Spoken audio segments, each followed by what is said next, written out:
Aulinha de história, aula não é... Alô, você! Não é aula de atualidade, é aula de geografia, de história, desculpa. Não, quem falou, cara? Quem falou?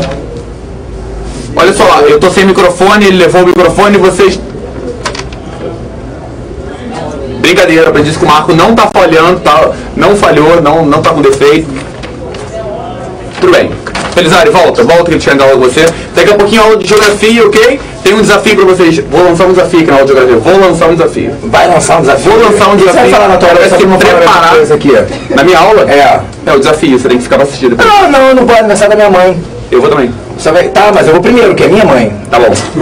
Mas me cuidou como filho. Não, mas tudo bem, mas... Me cuidou é ótimo, né? Então vai ser um grande desafio, galera. Daqui a pouquinho tem aula de geografia, tá? O tema... Você vai descobrir daqui a pouquinho qual é o tema, tá bom? Enquanto isso, você fica com aula de história, o professor Renato Pelizari. Vem, Pelizari! Vem, Pelizari! O Pelizari vem pros seus alunos! Caraca, eu não sei quem é que tá pior essa história. Não, a do lado ficou maneira. Mas tá o Pelizari vem aqui pros seus alunos! Nossa! Beijo, gente, até daqui a pouco. Tchau! Eu prefiro aquele é canja de galinha, arranja outro time pra jogar na nossa linha, lembra desse? Lembra não? Então deixa pra lá, né? Isso era da minha época de garoto. Bom, lembra? A Ana Deborah falou que lembra. Ou então aquele zoom, passou um avião, ele estava escrito que o Vascão é campeão, lembra desse não? Mas não era o Vasco na minha... no número da minha turma, tipo 401 é campeão, era esse. Bom, vamos lá, galera, muito bom. Vou deixar esse quadro aqui, se precisar a gente apaga, tá? Porque isso aqui é legal. Livros, verbo, olha o Bruno assim, agora eu tô falando do Vargas, negócio de verbo. Muito importante, a febre amarela. Febre amarela que ceifou a vida da filha de Rodrigues Alves e reza a lenda que por isso, tá? Ele deu carta branca, na verdade, para que Pereira Passos fizesse as reformas que fossem necessárias para minimizar, né, aquele grande túmulo dos estrangeiros, como era considerado o Rio de Janeiro, aquela grande vala, né, aquela grande desordem na concepção, claro, do governo na época. Então as reformas de Pereira Passos foram ter uma relação direta com o quê? Com o mosquito. Caraca, olha aí, é a interdisciplinaridade. Tudo bem? Porque na verdade ele combate as reformas, a política sanitarista de Rui, né, organizada ali, né, pelo Oswaldo Cruz, tem uma relação direta, evidentemente, com a questão do mosquito. Muito interessante, acabar com o mosquito, erradicar o mosquito. A ilha da água parada gera uma preocupação lá no início do século XX. Caramba, hein, esse mosquitinho, o tal do Aedes aegypti, luta com a gente faz tempo e vem ganhando esse safado, não é verdade? Deixa eu ver se tem outra coisa aqui, barbeiro. Barbeiro também, tem o meu barbeiro ali. Eu faço a barba e tal, que é um remanescente dos tempos antigos, dos idos, dos idos de 1940, quando eu me sentava naquela barbearia. Até hoje eu vou lá. Aí você reclina, tá bom assim, Pelizari falou, tá excelente, meu querido. Ele vai, você vê que eu não fiz, porque, é porque esse negócio de trabalho, nem amanhã, eu também tô aí, ó, tamanho do meu cabelo, ó, tamanho do meu cabelo, não ficou legal? Mas eu tô aqui porque o importante são vocês, Bom, então vamos jogar isso aqui, ó, até a galera pedindo coisa, água, né, muito importante de água. Água, quer ver água? Tá bom, vou buscar uma pra cada coisa aqui. Não, agora eu vou. Vai ser brabo, né? Eu acho que com ar você podia falar... eu acho que a falta de ar promovida nas sessões de tortura durante a ditadura militar, as pessoas eram colocadas com a boca no cano de descarga dos carros, tá? Para serem asfixiadas com monóxido de carbono. Tudo bem? No desenvolvimento tecnológico nas guerras, que daí as guerras foram pro ar também, né? Você agora gabaritou, hein? Muito a Primeira Guerra Mundial, com os aviões pela primeira vez utilizados como máquina de guerra, ou seja, o ar, não só a guerra por mar, por terra, mas pelo ar. Deborah, agora deixa eu apertar a mão do Deborah aqui rapidinho. Muito bom, Deborah foi menos violenta que eu peguei pesado. Tá? Questão da água, por exemplo, água contaminada, falta de água. Isso foi uma preocupação, sabe quando? No segundo reinado brasileiro. O primeiro momento em que a gente no Brasil, o governo brasileiro percebe, né, o problema, né, do abastecimento de água, por exemplo, no Rio de Janeiro, por causa das ocupações, do desmatamento, no segundo reinado. Então, Dom Pedro II, né, com maestria, exige lá um processo de reflorestamento, propõe um processo de reflorestamento, e 3 escravos vão ser importantíssimos. 3 escravos vão plantar milhares milhares de mudas, né, de plantas na floresta da Tijuca, numa clara tentativa de retornar com o abastecimento ali de água no Rio de Janeiro. O aqueduto da Carioca tem relação com essa ideia da água. Olha que coisa interessante aí, ó. Água, segundo reinado, reflorestamento, olha que coisa interessante. Tá muito bacana. Rio de Janeiro, dificuldade de água já no século XIX, vê se não é um problema recente. Mosquito já fiz a referência, né? Barbeiro também já fiz. Barbeiro não valeu, né? Não, mas pô, barbeiro, gente, na boa, barbeiro, só se eu botar apelado, que não apelei mesmo. Tá bom? Para as tradições da década de 1940, que então eu vou falar da aula, tipo, vou começar em 40. E DST? DST eu posso fazer uma relação direta também, claro, com o quê? Com a liberdade sexual. Né? Nós temos aí a década de 60, a grande luta das mulheres pelos seus direitos, pela sua liberdade, o movimento feminista, né? E a gente pode falar sim da liberdade, do movimento hippie, do sexo livre, né? Da falta, a negação daquela ideia de privado, de propriedade privada, do meu, o seu, né? Make love no war, isso é muito interessante. Porém, posso também levar para a década de 80 e o surgimento da AIDS, né? Como um grande balizador nesse processo. Né? Então a questão da camisinha e tal, tudo isso está relacionado também à DST, que gera um impacto na coisa comportamental. Né? Você vê, a nossa geração já foi uma geração da camisinha, foi educada nesse contexto, mas se você pega os mais antigos, tiveram uma imensa dificuldade em compreender esse processo, essa coisa do látex, né? E tal, porque eles vieram numa época onde a DST era uma coisa tratada de forma mais rústica, né? Não existia AIDS, aquela coisa da morte, né? Considerada por muitos a doença do século. Tudo bem? Que também já não é mais hoje.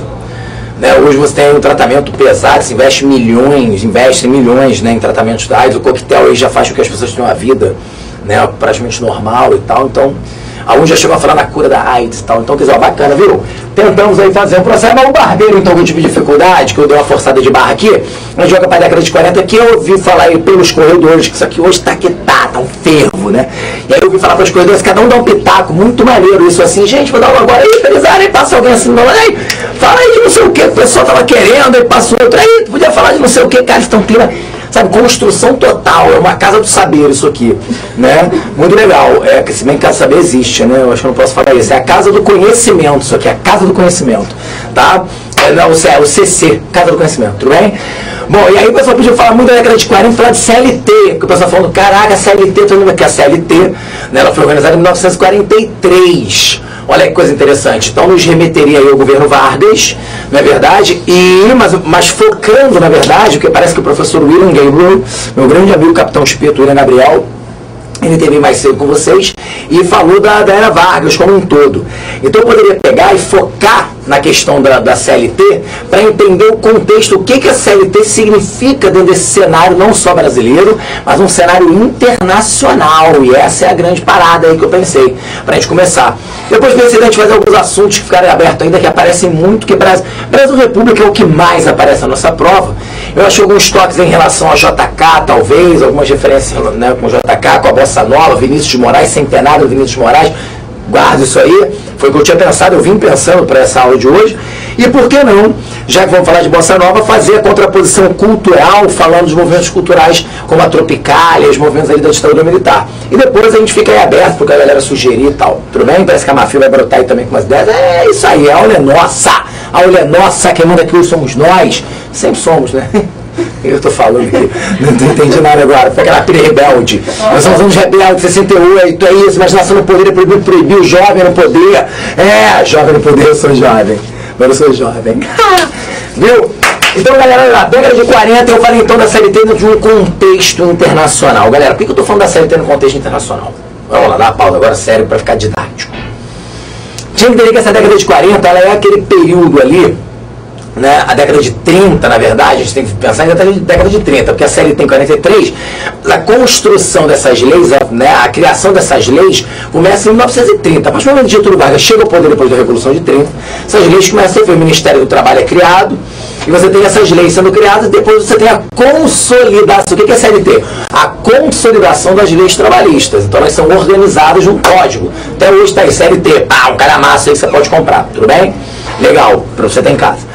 Você ficar lendo de bobeira, assim, antes do jantar e tal, legal, tá? E aí o que acontece, galera? Qual é o contexto dessa década de 30? É o período entre guerras, pós-crise de 29. Né? Então vamos lá, o que é isso? O que a crise 29 significou pra gente? De forma mais, eu não vou ficar falando aqui da crise não, hoje eu acho que a aula pode ser uma coisa mais Enem mesmo, claro, é pra isso, né? Aquela coisa assim de compreender fenômenos, né? O eixo cognitivo número 2. Qual é a ideia, galera? O que representou a crise de 29? A crise, naquele momento, a falência do modelo liberal. Isso é legal que me permite falar de outro assunto depois, caraca, vamos jogar mil coisas. A falência do modelo liberal naquele momento. O liberalismo, né, econômico, a não intervenção do Estado na economia chegou ao limite. Né? Quando a economia norte-americana quebrou, a Bolsa dos Estados Unidos quebrou, e então a partir dali começa a se cogitar, e isso só vai acontecer com o Roosevelt no poder a partir de 33, uma política de intervenção do Estado na economia. Mas enquanto isso, caramba, essa grave crise do capitalismo liberal suscita novas possibilidades. Então é um período de uma forte polarização política, isso é muito importante para o teu vestibular. A década de 30 é uma década de polarização política. Por que polarização política? Porque 17 e 22 foram 2 anos muito importantes para essa história mundial. Vou botar aqui para você, agora eu vou apagar, vou ter que fazer aqui. Olha, eu não falei do vírus bactéria protozoário e verme, porque isso ia ser muito mais difícil, hein? Verme eu sei quem são, os nazistas são vermes. Foi boa essa, legal pra caramba, segue daí. Né? Olha aí, ó. Olha aqui, ó. Vou dar pra você o ano de 1917 e o ano de 1922. Galera, 1917, né? O que a gente está tendo aí em 1917? Nós temos a grande revolução, que é a Revolução Russa. Caraca, olha, a Revolução Russa levando ao mundo, né, aquela ideia, aquela proposta de quê? A proposta de um mundo socialista. É o socialismo. Acho que eu abusei aqui do espaço. Tudo bem? Mas a gente ajeita, show de bola. Não precisa não, eles estão entendendo, isso aqui é só um detalhe. E depois, 22, 23, né, a gente vai ter o quê? A ascensão do fascismo na Itália. Tá, então nós temos Benito Mussolini, a grande marcha sobre Roma, é ou não é, né? Então em 1923 nós temos o momento que o partido fascista, ou Fácio, aquele grupo do Fácio de combatimento, aquele grupo de direita, antiliberal, anticomunista na Itália chegando ao poder. E começa a se estruturar esse tipo de regime que nós chamamos dos regimes fascistas, os fascismos, como alguns gostam de chamar.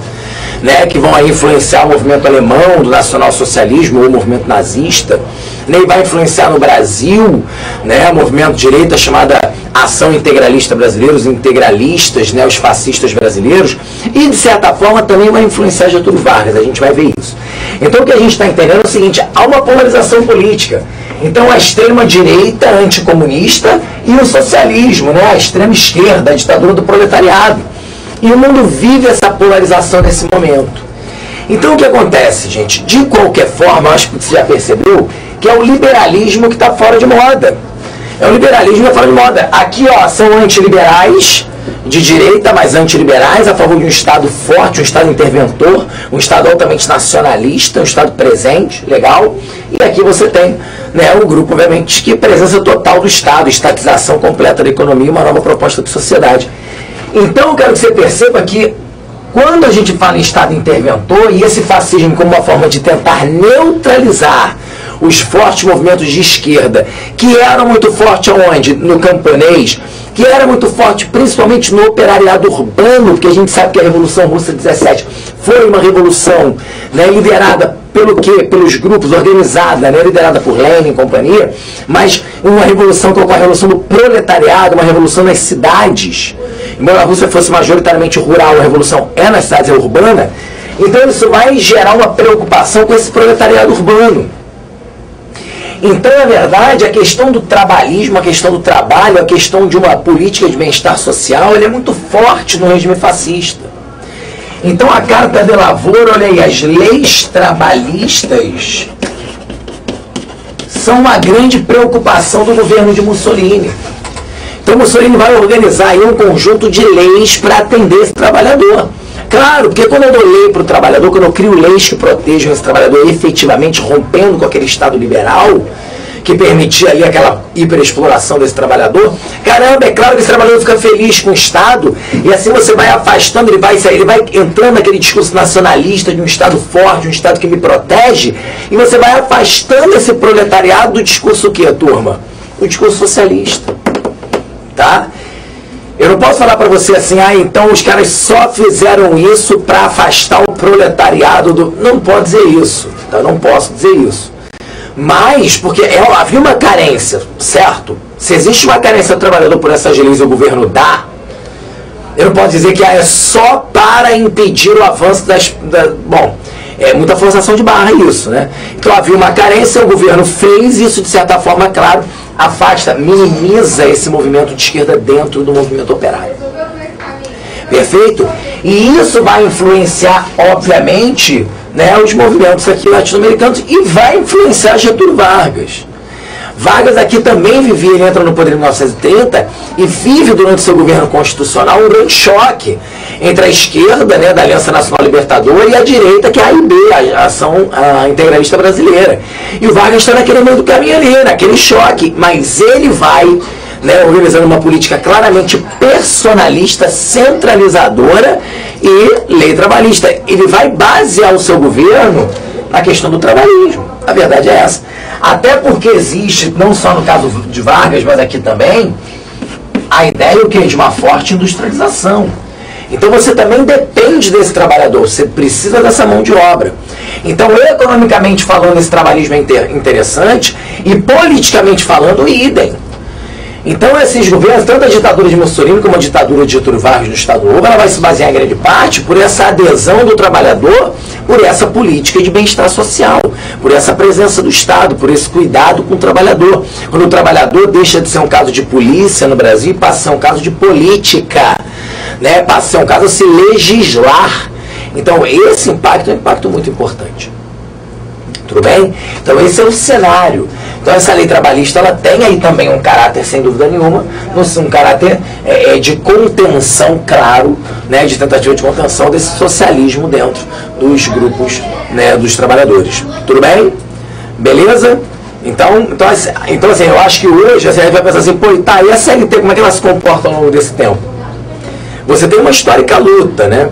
Você tem aí os governos varguistas, né, que tentam manter até ampliar esses direitos dos trabalhadores, e você tem os partidos considerados de esquerda, de direita, né, os partidos considerados liberais, ou os partidos neoliberais, né, que vão, obviamente, criticar essa legislação trabalhista.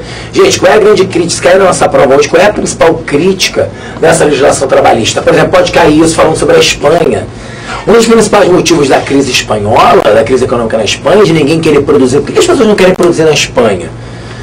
Porque a lei trabalhista é muito pesada na Espanha. Lei trabalhista transforma o trabalhador em algo muito caro. Por exemplo, vocês acham que é maneiro? Você acha que todo lugar fica feliz de ter que pagar 13º salário para o trabalhador? Pergunta para qualquer empresário que você conhece. Né? Eles não querem, se eles pudessem cortar o 13º salário, é complicado, porque imagina o gasto que eles não têm. Chega em dezembro, eles têm que pagar dobrado todo mundo. Por que isso? Para pensar qual é a lógica disso. Não que eu, pelo amor de Deus, não sou contra não, tá, galera? Olha só, pessoal, descomplica, eu quero ganhar meu 13º, tá? Se pudesse me criar um 14º, 15º salário também, eu vou ficar feliz pra caramba. Mas pensa nisso, qual é a lógica de um 13º salário? Hoje tudo bem, porque como tudo fica caro, né? Você tem as férias fim de ano, a gente tem que aquecer a economia para o Natal, tem que dar aquele estímulo à economia no último mês, que é para tentar fechar melhor, né? Para a gente olhar com uma perspectiva melhor o janeiro do ano seguinte, o ano seguinte vai ser melhor, para tudo isso tem uma explicação. Né? Mas de uma forma geral, é a gente perceber que existe esse choque. Né? Os partidos liberais de direita, eles estão querendo o quê? Eles estão querendo flexibilizar a lei trabalhista. Aí a gente vai lá para onde? Está em área de humanas, né? Aí vai lá para geografia, você vai ver o fenômeno do quê? Da terceirização. Gente, o que é o fenômeno da terceirização? Uma forma de você minimizar o poder da lei trabalhista. Eu não preciso mais contratar alguém para limpar aqui o chão, eu contrato uma empresa. Essa empresa, ela sim contrata uma série de pessoas para limpar ambiente, para conservar ambiente. E aí eu não tenho mais aqui, eu não pago uma pessoa para ficar conservando o meu ambiente, eu pago a empresa, acabou. Então faça chuva, faça sol, tem greve, não interessa o que está acontecendo. Eu só pago a empresa que tem que mandar uma pessoa para ficar aqui. Se aquela outra pessoa fez greve, se uma moça que estava fazendo faxina aqui fez greve, não sei o que, isso não é um problema meu, a empresa vai mandar outra pessoa. A empresa vai administrar essa questão. Entende como é que é? Então a terceirização é uma forma de você fugir dessa legislação trabalhista. Então fica a direita tentando criar caminhos, brechas, formas de flexibilizar isso, tá? E obviamente os grupos de esquerda, os grupos, né, considerados aí trabalhistas, ligados a esse Estado mais presente, um Estado, né, a ideia do estatismo, vão defender a manutenção dessas leis. Tá? Então isso pode cair hoje, a questão do neoliberalismo, a tentativa de Margaret Thatcher, que morreu esse ano, né, ela foi um dos grandes nomes do quê? Do neoliberalismo, né, do movimento de enfraquecer os sindicatos. Pô, sindicato para o capitalismo é muito complicado. O sindicato organiza a greve. O que é greve para o capitalismo? Fala para mim. Pare e olha como capitalista. O que é a greve? Greve é um transtorno, é uma loucura. Greve é todo mundo parado, ninguém produz. Caraca, bota greve, fecha banco, bota piqueteiro, não deixa ninguém entrar, o nego não vende o que? O nego não vende seguro saúde, o nego não vende seguro de vida, o nego não vende isso, o nego não vende capitalização, o nego não faz transação, o nego não abre conta, cara, que o banco fica desesperado quando fecha aquela porta. Na verdade, o trabalhador cruza os braços na fábrica, não está saindo automóvel, vai vender o quê? Se não vende automóvel, o que acontece com a fábrica? Prejuízo. Para o capitalismo, a palavra greve é desesperadora. E o sindicato faz greve, o sindicato pressiona por mais lei trabalhista, o sindicato pressiona por aumento salarial. Caraca, sindicato, na visão dos grupos neoliberais, é o quê? É um câncer, né? Ah, tem que destruir o sindicato. E a Margaret Thatcher vai nesse sentido, vai bater de frente com os sindicatos, vai peitar, vai falar, você vai ficar de greve, então eu vou cortar dinheiro de todo mundo, vai ficar de greve mesmo, então eu vou cortar, vai peitar. Então, né, qual é a ideia então? Mais uma vez, olha a questão das leis trabalhistas aí. Então, seu direito de greve, gente, na boa, até hoje é muito relativo. Falar em direito de greve é uma coisa muito complicada. Ah, eu tenho direito de fazer greve, tá bom. Vou falar então pro Marco, pra galera aí, ó, eu estou em greve, tá? Questões minhas, eu acho que o movimento grevista agora é o momento, tá? Então eu vou ficar 4 semanas sem ver descobrir postura de greve. Aí isso é complicado, né? Não se chama capitalismo, o capitalismo, o problema dele é que ele te engole, né? Ele te engole, né? E aí você fica assim, não, o cara vai achar a greve maneira, né? Que nem agora, eu acho a greve dos trabalhadores maneira. Pensa legítima, tá? Eles estão ali, estão discutindo uma questão mais ampla, uma questão de educação, uma questão básica. E aí eu acho, mas eu tô aqui, né? Tô aqui matando meu leão por dia, o capitalismo tem disso. Isso me lembra um documentário chamado Balseiros, tá? Balseiros, que são cubanos que na década de 80 começaram a construir balsas para fugir de Cuba e morar nos Estados Unidos. Cansaram do regime, né, um período complicado com a crise da União Soviética, parou de chegar dinheiro em Cuba, Cuba sofreu muito os efeitos da crise da União Soviética, né, a pobreza, a prostituição e tal, e aí muitos tentavam ganhar a vida nos Estados Unidos, claro, aquela coisa, aquela propaganda. E aí um desses caras que conseguiu atravessar nessas balsas, aí, arriscando a vida e tal, entra num táxi, imagina, no meio dos Estados Unidos, aquela coisa cubano, né? O governo do Bill Clinton resolveu aceitar todo mundo, tipo, vem quem quiser, também é que o governo do Bill Clinton abriu as suas fronteiras, tipo, o cubano que chegar aqui eu vou receber. Então teve uma debandada, uma galera saindo de Cuba. E aí o cara chega, entra num táxi e pergunta pro taxista assim, pô, mas como é que é a vida aqui? Assim, por exemplo, vocês não se preocupam com os outros? Vocês não querem cuidar dos outros? Vocês não querem propor uma ajuda? Vocês não querem... O cara fala assim, cara, a gente até se... Aí o taxista lá dirigindo. Cara, a gente até se preocupa, a gente até tem pena, a gente até né, a gente quer ajudar, mas não tem tempo, pô, porque eu tenho que matar um leão por dia, eu tenho que trabalhar, eu tenho que levar comida para casa, eu tenho, né, porque ele tem uma filha que quer no aniversário um iPad, porque ele tem um filho que quer no aniversário um skate Pica das Galáxias, porque ele tem um sobrinho, né, que quer e ele tem que trabalhar, porque é sociedade consumista, ele tem que trabalhar, ele tem que ganhar esse dinheiro para poder sobreviver, para comprar os presentes, porque é uma sociedade de consumo. Olha como é complicado isso, né? Quem aí, quantos de vocês aí já não falaram, cara, eu queria tanto fazer uma distribuição de comida à noite, eu queria tanto fazer uma campanha de doação de alimentos no meu prédio, semanal, para eu poder alimentar uma creche aqui perto? Todos vocês, todos não, mas grande parte de vocês aí que estão me assistindo, já pensou nisso. E qual é o tempo que você arrumou para fazer isso? Porque você tem que estudar, o Enem, amanhã o Enem, tu vai fazer isso hoje? Não, hoje não, depois do Enem tu faz. Aí depois do Enem, pô, mas aí vai ter aquela estadual que eu vou fazer, mas eu tenho que depois da prova da estadual eu faço. Aí depois da prova da estadual tu tá muito cansado, porque pô, tu estudou pra caramba, cara, o ano foi muito puxado. Eu tenho que passar para arrumar tua vaga no mercado de trabalho. Aí você, pô, já não vai fazer de novo. Aí não, mas ano que vem vai ser de ano que vem eu vou poder me dedicar às coisas que eu gosto, porque é faculdade, agora são coisas que eu gosto. Parei de estudar história, chata pra caramba, vou pedizar, agora vou estudar só que eu gosto, vou estudar biologia, vou estudar química.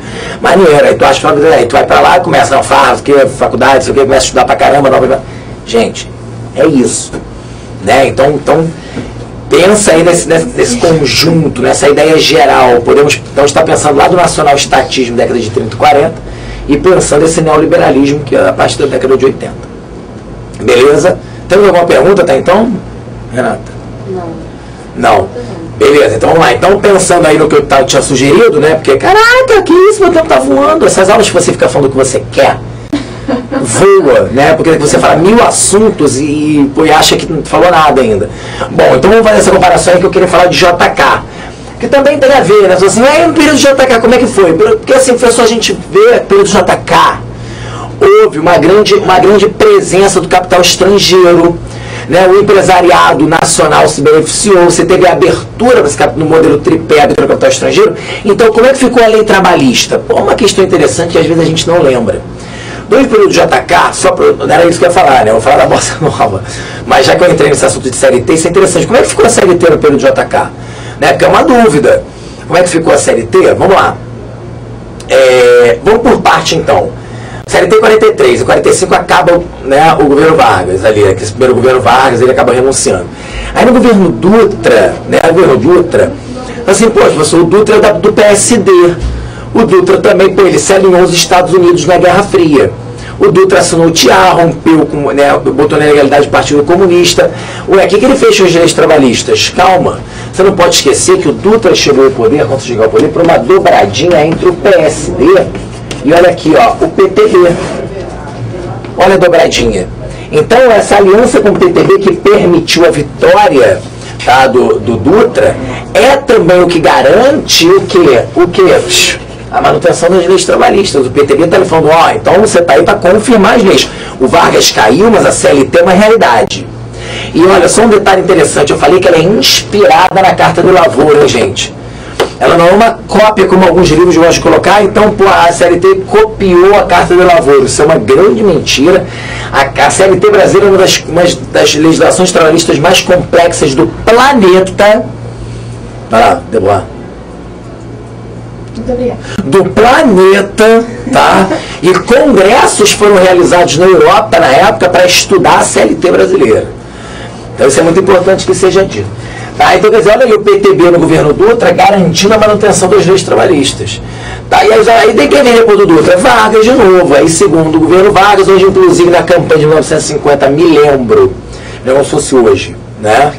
Me lembro perfeitamente, onde eu né, que o Vargas prometia na sua campanha que ele ia estender as leis trabalhistas ao campo. Que era uma expectativa do trabalhador rural, claro. O trabalhador rural adorava o Vargas porque pensava nisso. Não, ele está arrumando a casa na cidade e daqui a pouco ele vai estender isso para o campo. Ele prometeu. Então, assim, ele não estendeu, mas obviamente Vargas também não flexibilizou em hipótese alguma. Ele é o grande criador da CLT, o grande defensor desse nacional estatismo. Beleza. Depois de Vargas vem quem? JK. Então, o JK, de certa forma, graças... Jesus... Graças, então, não, perdão, gente, é outra coisa, é piada interna. Graças, né, porque eu toda hora aqui, né, dobro minha camisa, ela vem pra dentro aqui, aí, né, eu tenho que lembrar e botar pra fora o microfone, é só isso, tá, é bobeira mesmo. Então, sim, então o JK, você tem a presença ali do vice-presidente do JK, que é do PTB, que muita gente não lembra. Quem é o vice-presidente do JK, gente? João Goulart, João Marques Belchior Goulart, ele mesmo. Mas eu sabia que o Goulart foi vice do Jânio, que depois da renúncia do Jânio ele assumiu a presença. Pois é, mas ele já era vice do JK. E o fato de ele ser vice do JK permitiu que ali houvesse uma grande luta nos bastidores para que o empresariado, né, o empresariado dentro do Congresso não conseguisse flexibilizar essas leis trabalhistas. Até porque, mais uma vez, a dobradinha PSD-PTB garantiu uma ampla maioria no Congresso para quem? De apoio ao JK. E mais uma vez o PTB conseguiu ali garantir essas leis trabalhistas. É legal, né? Bacana. Mas vamos rápido analisar então aí essa bossa nova. Galera, muito interessante, a probabilidade de cair uma questão sobre né, a bossa nova, por causa principalmente do... Tem uma prova de linguagens, pode cair o centenário do Vinícius de Moraes, né, aquela questão daquele modernismo influenciado por um romantismo, que é uma coisa muito bacana, tá? Eu fico ouvindo esse pessoal aí de linguagens falar e eu fico fascinado, né? A coisa do olha que coisa mais linda, mais cheia de graça, ela menina que vem e que passa. É aquela coisa assim, né? Uma mulher idealizada, um amor idealizado. Vinícius Moraes, eu costumo dizer que eu e Vinícius Moraes, a gente conversava muito isso, eu e Vini, né? A gente falava, nós somos pessoas do século passado, né? Porque éramos homens muito românticos, homens que viam essa mulher idealizada, o amor idealizado. Vimos não, né? Vemos, né? Aquela coisa assim, por isso que esse homem casou tantas vezes, porque cada paixão era um casamento, ele se entregava perdidamente, tá? Então isso é muito bonito. E a bossa nova, ela vai trazer, né, bastante dessa carga. Porém, vamos lá, vamos identificar essa bossa nova ali, década de 50, né, segunda metade da década de 50, canções de canção do Amor Demais, né, Amor Demais ali, o vinil, o Vinícius Moraes, que é o grande sucesso, né, que vai trabalhar o quê? Pega essa música, como é que é a questão da musicalidade? A bossa nova é um tipo de música muito preocupada com a métrica, muito preocupada com os belos arranjos, né? Ela não tem um discurso social efetivo.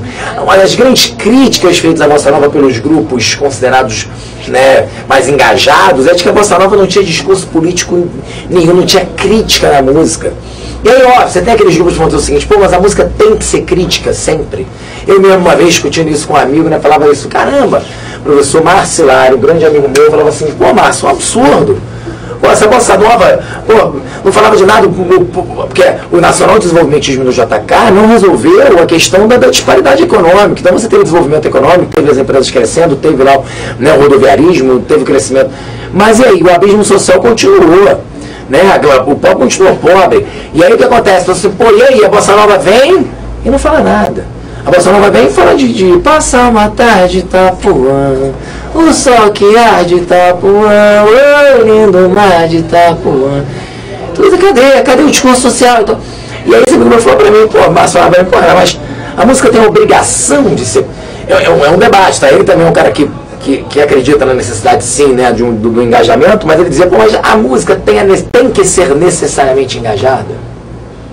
A música não pode existir a música pela música. Pode ter a música engajada e a música pela música, a música pela arte, a música pela... E aí, realmente, hoje eu sou um pouco menos, digamos, contundente nesse discurso. Mas, de fato, né, é uma música ali muito mais preocupada com essa métrica, muito mais preocupada com essa forma, muito mais preocupada com esses arranjos bem feitos. Isso é necessariamente... Ela transparece pra gente aquela ideia de anos dourados do JK, como se tudo estivesse a mil maravilhas, como se tudo estivesse ótimo, estivesse perfeito. Né? Então, por que JK é chamado de presente bossa nova? Por isso. É um período de otimismo. Se eu fosse definir o período JK, eu definiria os anos dourados, eu definiria com essa palavra, otimismo. Né? Então as pessoas vislumbravam para um Brasil melhor. A Copa do Mundo de 58, pô, é uma maravilha para JK, né?